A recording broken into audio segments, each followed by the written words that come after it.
Au-dessus des puissances, au-dessus des rois, au-dessus de la nature et de la création, au-dessus de tout. Shalom, shalom, bienvenue à notre émission Femme, lève-toi. Le thème aujourd'hui, les conflits intergénérationnels. Avec moi, maman Isabelle Moililé et maman Pomme Marie, maman Moililé évangéliste, maman Pomme pasteur. Nous allons donc essayer de comprendre pourquoi les conflits sont toujours présents entre les personnes qui ne sont pas de la même génération. Nous entendons par conflit donc des sentiments qui s'opposent ou en termes simples, des sentiments contraires. Ce qui est surprenant, c'est que ces conflits existent depuis la création. Nous voyons par exemple l'histoire d'Abraham et Lot, l'oncle et le neveu. Pourtant, au départ, ils s'étaient investis pour marcher ensemble, maman Isabelle. Oui, comme tu le soulignes, le conflit a commencé depuis la création. Et cela commence dans le jardin d'Éden, entre Dieu et le couple. Donc avant Abraham et Lot... Voilà. Avant Abraham et Lot, il y a eu déjà conflit, la séparation entre Dieu et l'homme. C'est un conflit qui s'est passé. Et quelles étaient les causes? Les causes, c'est la désobéissance de l'homme vis-à-vis de son créateur qui est Dieu. Maman Pomme? Oui, les conflits intergénérationnels ont toujours existé. Depuis la création, comme disait maman Isabelle, et de nos jours également, nous assistons à ce même phénomène. Donc, ce sont des incompréhensions entre personnes de générations différentes. Dans les familles, on peut voir la maman et sa fille où il y a des incompréhensions, qui ne s'entendent pas. Dans la société également, même dans la rue, vous voyez des plus jeunes avec des personnes plus âgées. Par exemple, dans l'autobus, vous pouvez voir une vieille personne qui rentre et les enfants sont tranquillement assis. Et les jeunes ne peuvent même pas céder le siège à une personne âgée vraiment fatiguée. Donc, ce sont des choses que nous vivons tous les jours, oui, dans nos sociétés. Oui. Et puis, bon, je crois qu'il y aura quand même des solutions à apporter, quelques éclaircies par rapport au peuple qui doit être édifié. Oui, mais ces incompréhensions, c'est vrai, nous l'avons dit, sont légion, puisque nous vivons chaque jour avec ces incompréhensions. On peut même dire que parfois, ce sont simplement des caractères qui s'affrontent. Le cas des enfants et leurs parents, les enfants sont dans l'affirmation de leurs opinions, donc de leurs idées. Et les parents sont dans la sauvegarde de la tradition, parce que tout simplement la peur de voir les enfants se perdre dans une société qui est un peu déchue, dépravée, en perte de vitesse. Donc ce n'est que ça, c'est l'affrontement, c'est une différence de caractère. Sinon, c'est autre chose. C'est mon avis, hein. Oui, mais... Est-ce que dans les familles, par exemple, quand on a un père qui fait face à son enfant, est-ce que ce n'est pas parce que l'enfant est plus dans l'affirmation de son caractère, de ses idées, et le père dans la sauvegarde, dans la peur, parce qu'il veut que le fils lui ressemble, il veut forcément transmettre quelque chose. Est-ce que c'est pas ce genre de conflit? Il y a le problème du caractère, il y a aussi d'autres sentiments qui peuvent se mettre en place. Nous avons, comme tu viens de le dire, l'affirmation, l'enfant qui veut s'affirmer, qui veut montrer ce qu'il est.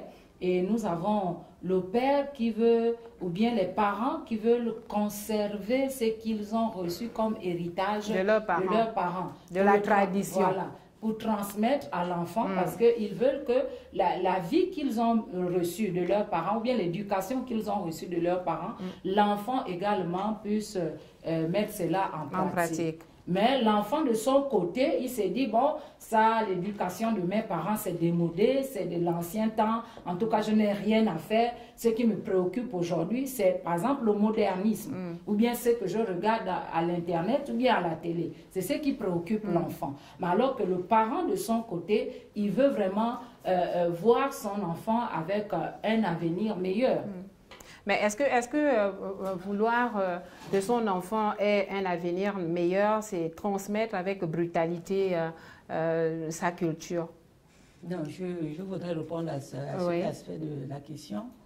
La transmission de toutes les valeurs devrait normalement se faire avec amour, sans contrainte ni tristesse, sans force, sans pression.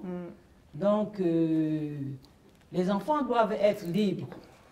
C'est vrai que depuis le jeune âge... Le problème, c'est parce que quand on parle de liberté, c'est comme si c'était donné l'occasion à l'enfant de faire comme il veut, sans limite. Non, le problème, c'est que ce n'est pas comme il veut. Quand l'enfant est petit, nous avons l'obligation d'éduquer les enfants, d'inculper aux enfants certaines valeurs. Et ces valeurs, à un moment donné, quand l'enfant veut s'exprimer, quand l'enfant veut voler de lui-même, nous devons laisser l'enfant faire. Nous devons laisser l'enfant faire parce que nous savons que lorsque l'enfant, depuis le jeune âge, a des bonnes valeurs, quel que soit ce qui peut y arriver, il va toujours les conserver. Il va toujours les conserver. Donc le parent ne doit pas avoir peur parce que l'enfant ne va pas être éternellement sous sa couverture. À un moment donné, l'enfant doit prendre de l'envol. L'enfant doit être responsable. Mais le parent ne va pas être là tout en train de vouloir étouffer l'enfant, vouloir garder l'enfant, avoir peur que l'enfant... Il y a une limite pour les parents. Il y a une limite. Il y a une frontière. Quand on éduque, il y a une frontière pour permettre à l'enfant de s'exprimer librement après. Lorsqu'on a nos enfants, vous savez que quand ils sont tout petits, nous sommes avec eux dans la maison. Déjà, quand ils commencent à aller à l'école, il y a déjà une certaine ouverture. Quand il va au lycée, quand il va à l'université, il y a encore un plus grand champ d'ouverture. Tout à fait. Donc, je crois que... en tout cas, dans la vie, il n'y a pas de limite. Les parents doivent toujours avoir un regard sur les enfants, mais à des dimensions différentes par rapport à l'évolution de l'enfant. Ce que j'espère. De la même manière, nous veillons sur les plus petits. Ce n'est pas de la même manière que tu vas veiller sur ton enfant qui a son foyer, qui a sa femme, qui a ses enfants. Est-ce que c'est une question d'environnement, Maman Isabelle? Est-ce que l'éducation est liée à l'environnement dans lequel on évolue? Bon, ici, lorsque nous lisons la parole de Dieu, il est dit, sache que dans les derniers jours, il y aura des temps difficiles, car les hommes seront égoïstes, amis de l'argent, fanfarons, hautains, blasphémateurs, rebelles à leurs parents, ingrats, irréligieux, insensibles, déloyaux, calomniateurs, intempérants, cruels, ennemis des gens de bien, traîtres, emportés, enflés d'orgueil, aimant les plaisirs plus que Dieu, ayant l'apparence de la piété, mais régnant ce qui en fait la force. Lorsqu'on parle de l'environnement, l'environnement peut influencer dans le cadre de l'éducation, parce que lorsque l'enfant est déjà environné d'une mauvaise compagnie, nous avons des quartiers aujourd'hui, par exemple, lorsque nous parlons dans notre ville aujourd'hui, il y a des quartiers qui sont vraiment des quartiers où la violence est à fond. Et lorsque vous amenez, lorsque l'enfant se trouve dans un tel environnement, lorsqu'il sort de la maison familiale et qu'il se trouve avec cette compagnie, voyez-vous que tout ce que vous êtes en train de faire à la maison, c'est par la grâce de Dieu que l'enfant peut retenir et être avec la prière des parents, avec les conseils selon la parole de Dieu, que l'enfant peut retenir les conseils. Mais lorsqu'il sort et qu'il trouve cet environnement où tout le monde se drogue, où tout le monde vit dans la violence, où tout le monde vit dans la rébellion, comme disait Maman Pomme tout à l'heure, aujourd'hui nous sommes vraiment parfois, nous déplorons le comportement même de l'éducation de nos enfants. Lorsque tu arrives dans un taxi-bus ou bien dans une salle de réunion, tu trouves un enfant assis, mais son devoir c'est de se lever, de céder la place. Céder la place à l'adulte, parce que c'est ça les valeurs, c'est ça les premières valeurs qu'on transmet à l'enfant. Alors que, bon, de nos jours, c'est l'enfant qui préfère peut-être même éduquer ses parents, parce que l'enfant peut être influencé par ce qui arrive de l'extérieur aussi. Nous sommes tournés vers l'extérieur à travers les médias, par exemple Internet, les chaînes câblées. Et souvent, nos enfants, ils sont accros à ça. Est-ce que ce n'est pas quelque part aussi de notre responsabilité? Mais même si nous avons l'obligation de laisser une ouverture à nos enfants, est-ce qu'il n'est pas temps pour nous aussi de faire de faire une sélection, de trier des informations qui peuvent être accessibles? Voilà. Bon, mais là, comme disait maman, est-ce que tout est acceptable? Est-ce qu'il faut tout donner à nos enfants? Peut-être avant que maman Pomme ne revienne sur la question. Parce que tout est source de conflit, finalement. Oui, tout est source de conflit. Oui. Comme disait maman Pomme, il y a des niveaux. Il y a des niveaux d'enfants. Comment nous pouvons éduquer un enfant, par exemple, de 6 ans? Mais parlons des enfants de moins de 18 ans, voilà, qui n'ont pas encore pris leur enfant. Qui sont sous la responsabilité des parents. Là, en ce moment, nous pouvons mettre des restrictions, par exemple, en ce qui concerne des images venues d'ailleurs, dans Internet. Là, on peut mettre des restrictions. Mais lorsque l'enfant est devenu grand, je pense que là, ça devient vraiment difficile. Parce que même lorsqu'il sort de la maison familiale, il a son téléphone, il fait ce qu'il veut. Tous ces conflits au sein de la famille se traduisent parfois par des comportements pervers entre générations. Et là, je suis désolée vraiment d'introduire cet aspect parce que nous voyons des jeunes filles, c'est peut-être l'influence des médias ou des images qui nous viennent d'ailleurs. Nous voyons aujourd'hui des relations qui sont entretenues par des jeunes filles qui, au lieu de s'accrocher aux jeunes de leur génération, ben, ils préfèrent entretenir ou elles préfèrent entretenir des relations avec des hommes plus âgés. Est-ce que c'est la suite, on va dire, logique de l'éducation que nous avons reçue de nos parents, ou bien c'est un conflit qui a éclaté? Ou bien ce sont les barrières qui ont été brisées? C'est vrai que c'est tabou, hein? C'est pas, quand on parle de ces rapports, on a toujours tendance à affaiblir un peu parce que c'est pas dans nos habitudes. La tradition ne veut pas qu'on en parle. Mais non, nous sommes sur ce plateau pour essayer un peu Nous n'allons pas rester dans la tradition. La société évolue. Il y a une évolution. Mais le problème, c'est que nous, on parle de la tradition, hein, parce que nous, on vient de là, les coutumes. Vous savez que dans nos familles, les mariages ou bien les relations sexuelle était quand même bien érigée, quoi.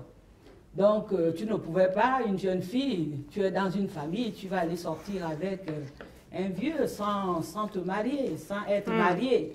Bon, maintenant, on a vu qu'avec l'évolution de la société... Tout était organisé, en fait. Tout était organisé, tout était même organisé. Le mariage. Même si c'était autorisé, mais... conjoint. Voilà, mais organisé. Organisé.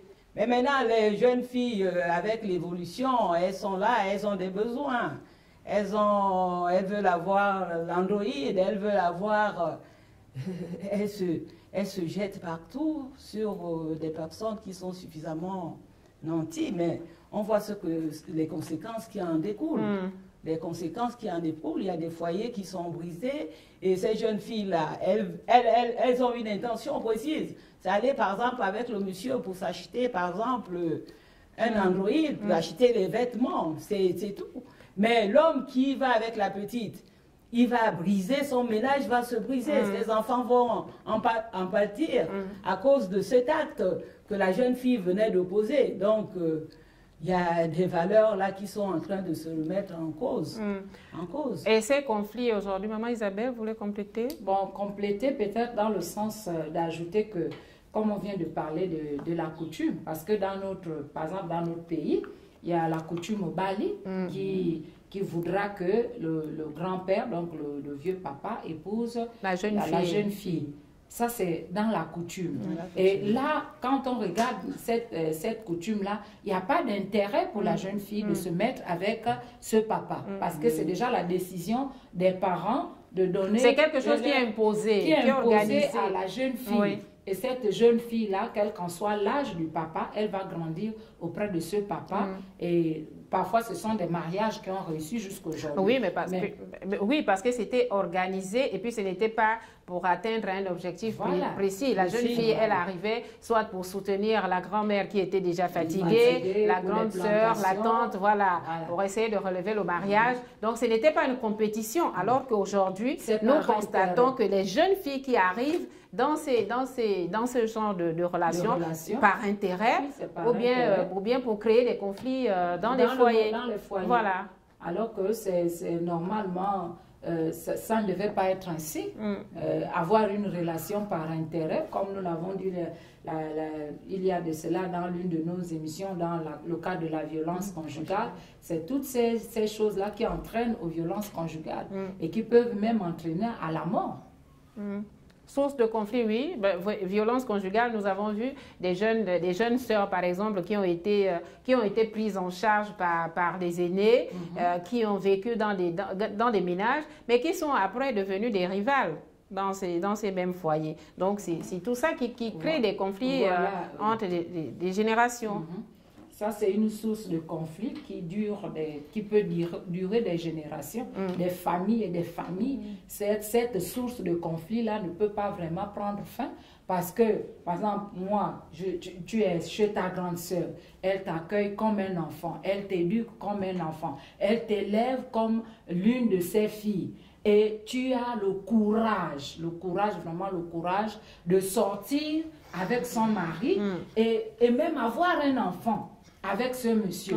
Là, c'est une malédiction. Et même à faire partir la dame du foyer. Voilà. Et toi, tu t'installes en tant que femme de ménage. Là, c'est une malédiction qui rentre dans la famille. C'est vraiment une malédiction. Et là, nous interpellons parce que ça, c'est une source de conflit qui va durer des générations et des générations. Parce qu'il y a des enfants qui vont naître, les générations en génération, ça va se répercuter. Mais ça, on peut même parler de la sorcellerie. Oui. On peut parler de la sorcellerie parce qu'il y aura plein d'ennemis, il y aura plein de conflits dans la famille. Les gens ne vont pas, des mésententes, les gens ne vont pas s'entendre de génération en génération. Et même les enfants qui vont naître, vont entrer dans ces conflits. Donc vraiment, en tant que... Là, je vais revenir à la parole, parce que c'est le Créateur. Il y a quelqu'un qui nous a créés.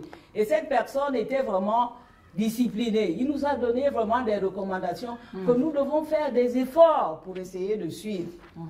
Il a dit d'être en paix avec tous. Donc, entre nous, les hommes, ce que nous faisons aux autres, il faut d'abord qu'on réfléchisse un moment. Est-ce que moi aussi, un jour, j'aimerais qu'on me fasse la même chose?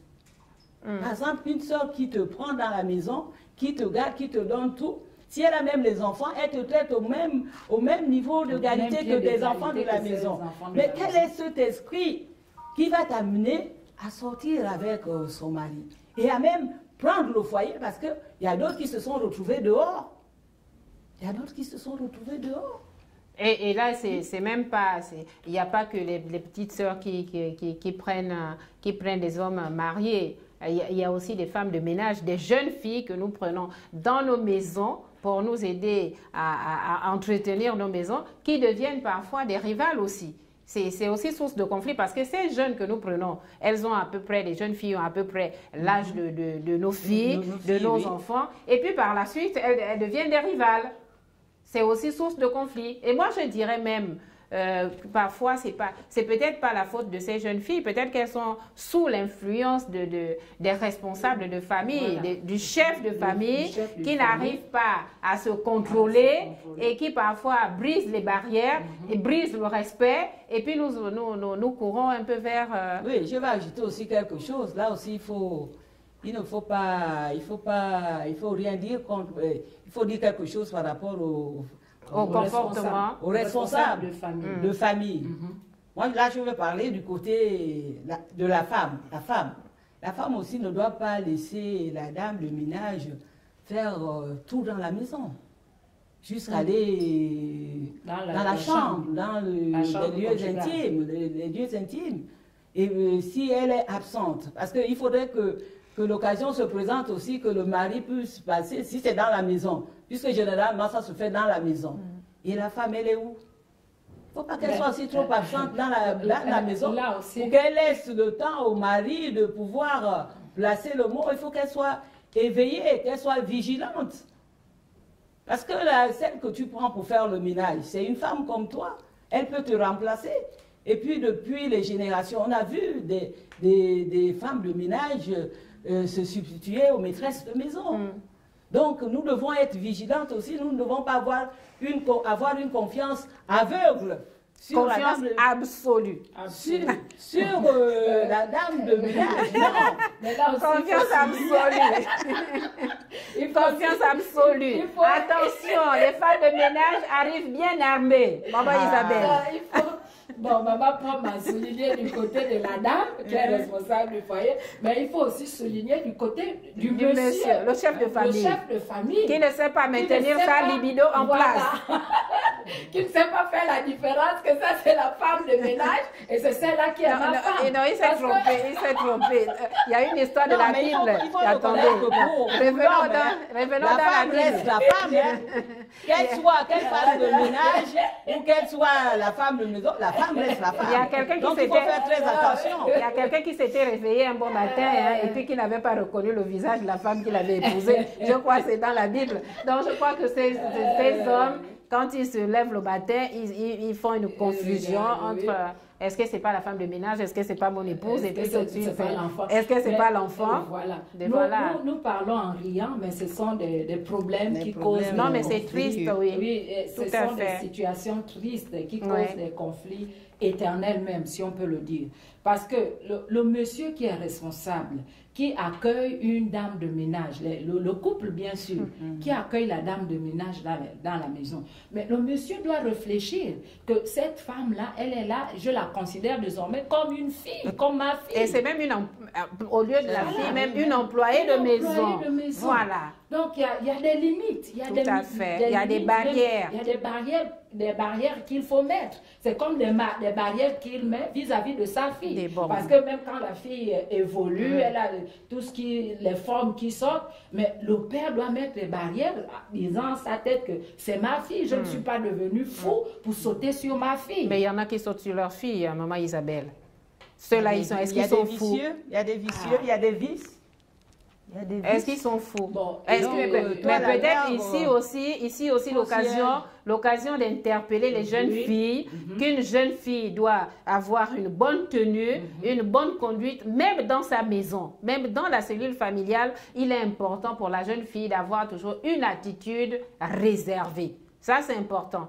Pour ne pas réveiller. Mais bien sûr, quelque chose qui dort. Et puis c'est pas après. Si le chat il se réveille, c'est pas de sa faute non plus. On va pas l'accuser éternellement.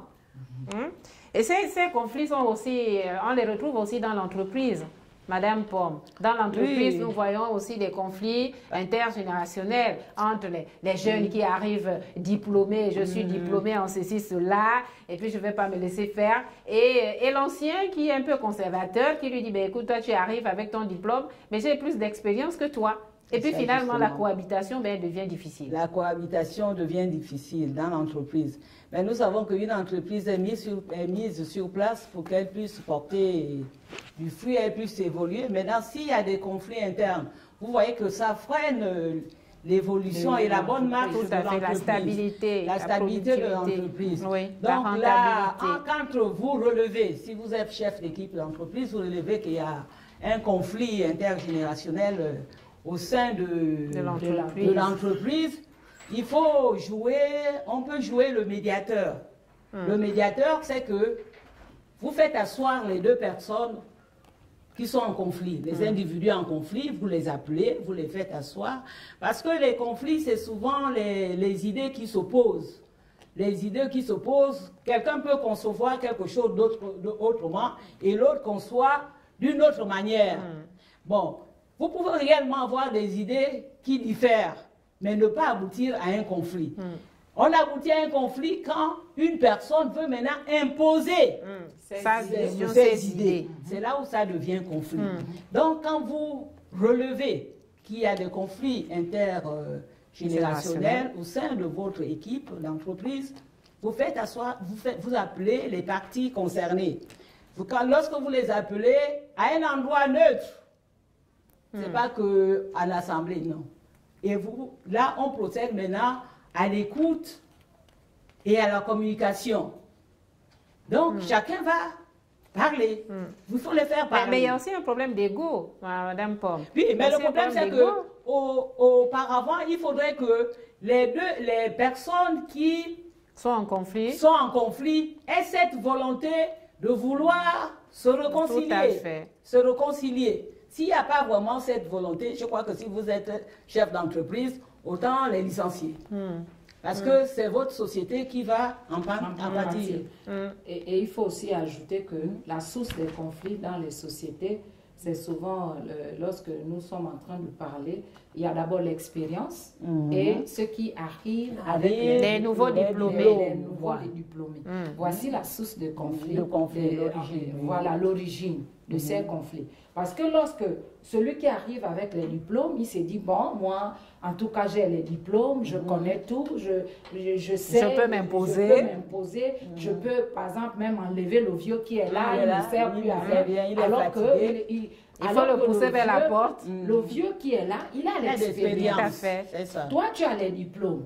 Et le chef d'entreprise doit tout faire pour que l'expérience et les diplômes fonctionnent ensemble. Mais comment arriver? Il faudrait que le jeune qui arrive avec le diplôme vraiment simule. Qu'il soit assez humble. Voilà, qu'il soit assez humble pour accepter qu'il a les diplômes, mais l'expérience, c'est le vieux qui...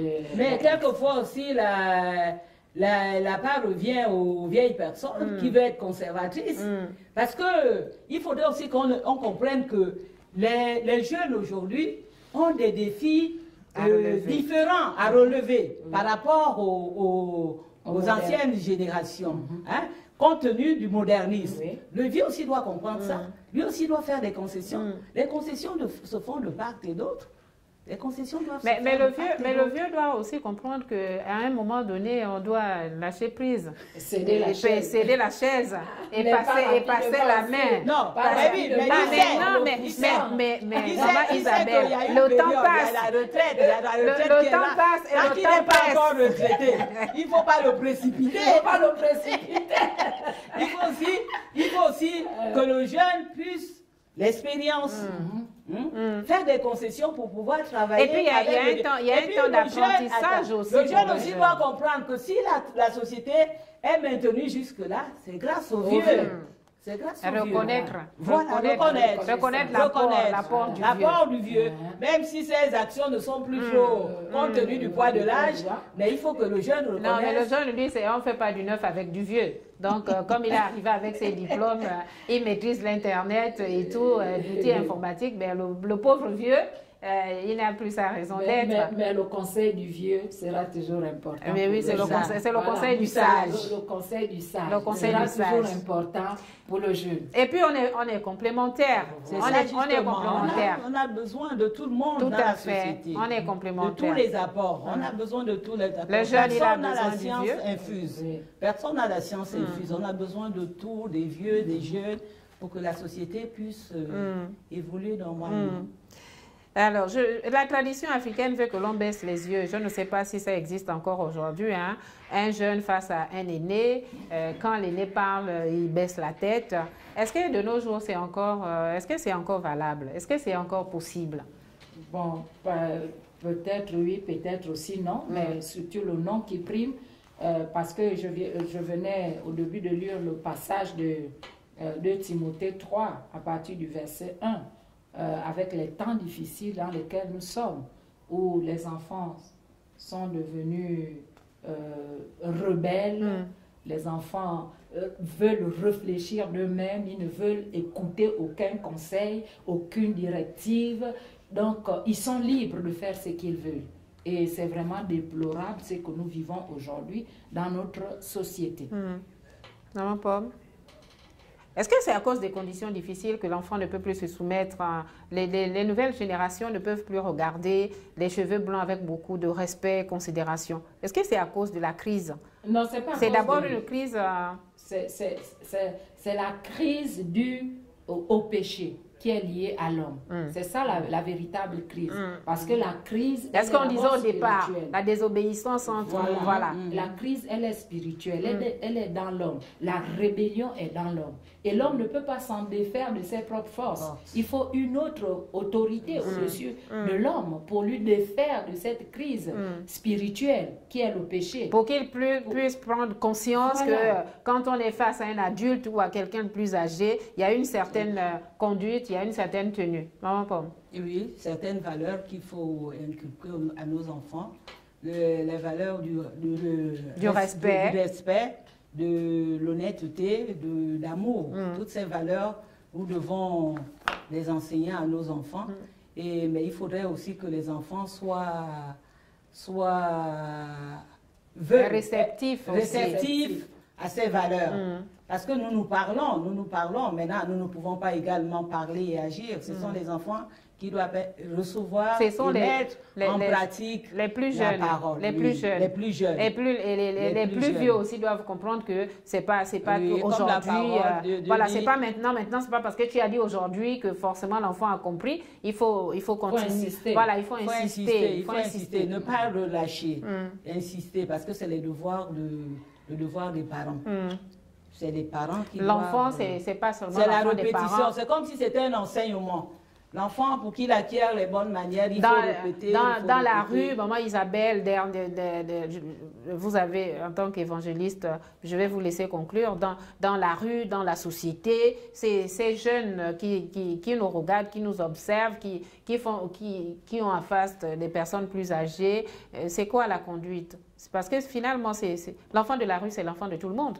Oui, l'enfant de la rue, c'est l'enfant de tout le monde. Et nous voulons conclure en disant que, comme nous venons de dire, ces conflits peuvent durer des générations. Et lorsque votre enfant, mon enfant que tu es dans la rue, lorsque tu te mets à insulter, demain après demain, c'est ton propre enfant qui peut t'insulter. Lorsque tu manques de respect, lorsque tu agis avec violence, demain après-demain, c'est ton propre enfant que tu as fait dans la rue qui te fera au-delà de ce que tu fais. Et nous voulons conclure, la seule solution, c'est d'avoir une autorité au-dessus de ton autorité. Et cette autorité au-dessus de ton autorité, c'est Jésus. C'est Jésus qui est la solution, qui peut amener toi, en tant que jeune, en tant qu'enfant. Les enfants blessés, rejetés, les enfants qui ont été traumatisés.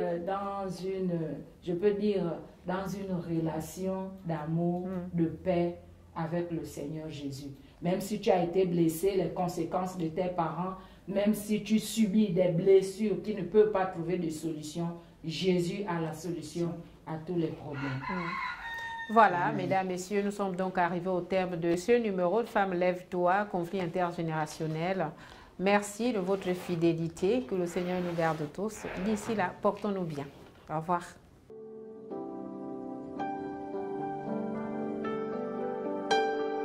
Au-dessus des puissances, au-dessus des rois, au-dessus de la nature et de la création.